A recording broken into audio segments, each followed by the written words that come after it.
Опозицијата во Македонија директно ги прекрши законот и уставот на Македонија, изјави политичкиот аналитичар и новинар Миша Ѓурковиќ во емисијата Добро утро на ТВ Пинк. Во интервјуто тој зборуваше за последните случувања во Собранието на Република Македонија, при тоа истакнувајќи дека Љубомир Фрчковски неодамна на некој начин го најави она што се случи, кога рече дека времето истекува за СДСМ и мора да се работи на тоа да се воспостави нова власт. Ѓурковиќ вели сето ова довело до насилство на кое му е претходела желбата за одбрана на државата и уставниот поредок.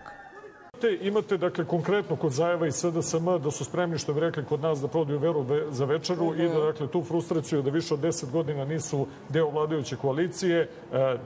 reše na taj način što će prihvatiti sve moguće, dakle, uslove koje Albanci i međunarodni faktor